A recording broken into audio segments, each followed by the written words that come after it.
The following opinions are solely those of BoatTEST.com and its test captain. Hi, Captain Steve for BoatTEST.com, and today I am on the 60 Motor Yacht from Hatteras. I'm going to take it on a full sea trial and see how she does. Let's start by taking a look at the numbers. The Hatteras 60 Motor Yacht has a length overall of 60 feet 11 inches, a beam of 18 feet 2 inches, and a draft of 4 feet 6 inches. With an empty weight of 87,700 pounds, 1/4 fuel, and 4 people, we estimated our test weight at 92,290 pounds. Standard engines are the 1,000 horsepower Cat C18s. Our test boat was fitted with the upgraded 1,136 horsepower C18s that pushed us to a top speed of 31.4 knots. Best cruise came in at 1,600 RPM and 18.6 knots. That translated into a fuel burn of 47 gallons per hour and a range of 427.6 nautical miles. All, of course, while holding back a 10% reserve of the yacht's 1,200-gallon total fuel capacity. As for handling, it's excellent. Of course, we had flat, calm conditions on test day, but crossing wakes can be very telling with experience, and in that light, the 60 showed herself to be an exemplary seaboat. Her high bows part waves quite well and keep spray low and wide for a dry ride. There are 4 turns to the wheel from lock to lock, which does bode well for operating in heavy seas, particularly a following sea. It also means that she maneuvers quite well with good authority to the helm. It's always interesting to report the docking qualities of a yacht like this, probably because so few will get the chance to actually do it without writing a check. True to form, the 60 Motor Yacht handles the task with grace and poise. The 60 is equipped with a bow thruster only, with a side 2 docking. Put the wheel hard over, and by adding a shot of a head to the dockside engine, the stern will start to move over.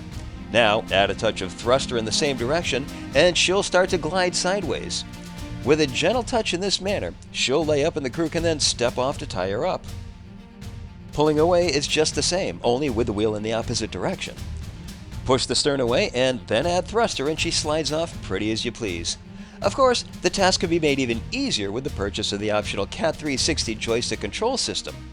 Now that we're back at the dock, let's take a look at her operational features.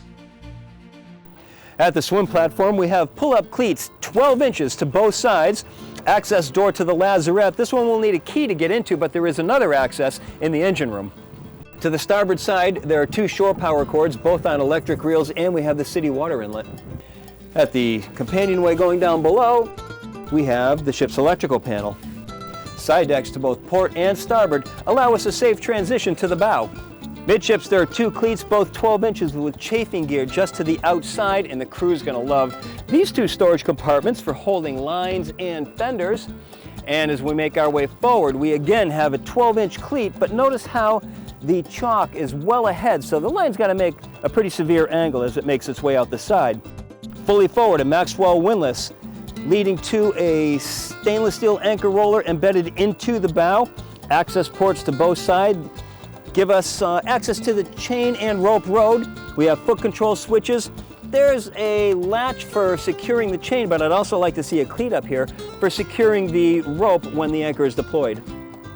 The engine room is accessed from a hatch in the center of the aft deck. The switch is just inside the main salon.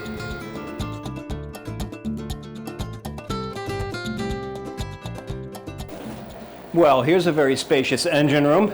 6 feet 7 inches of overhead clearance, 1 foot 8 inches at the narrowest part. Now, there are no sea rails going around the engines, so be careful of the engine room checks while underway. However, we do have handrails above and overhead of the engines.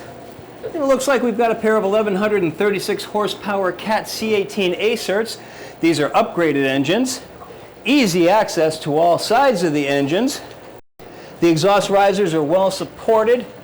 Plenty of ventilation to the sides. Generator just to the rear of the port engine. Well, the checkpoints are all in the center. Maintenance within easy reach. Engine displays. Now back here we have a hatch leading to plenty of storage and also the 2 Seakeeper gyros. Now let's take a look at the flying bridge deck. Taking a look at the helm station, this is the only operating station on the Hatteras 60. There isn't another one down below. We've got great visibility to all sides through isinglass windows. Pod-style helm consists of a pair of 15-inch displays. The 2 cat displays are up above. Fruno readout giving depth, water temperature, and speed. VHF. The engine controls with fuel tank level in the center. All rocker switches are clearly marked. 2 controls for the dual Seakeeper gyros, a backup panel for the throttle and shift. Here's our bow thruster, digital engine and shift controls, stainless steel wheel mounted to a fixed base, and autopilot over to the left-hand side. Dual helm seats give the observer a little bit of a better view because he or she can see down to the side deck. The captain will be more in the center, but both get Pomponet Platinum Series helm seats that are fully adjustable with flip-down footrests and flip-down armrests. All of this area is enclosed by isinglass, giving us protection from the elements. Greenhouse effect is combated by the 32,000 BTU air conditioning and vents are right above the helm.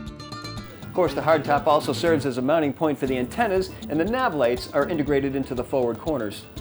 Well, clearly, what we've got here is a motor yacht that is not only good handling, but can handle her guests quite well. And that is my full sea trial of the 60 Motor Yacht from Hatteras. For BoatTEST.com, I'm Captain Steve. We'll see you on the water.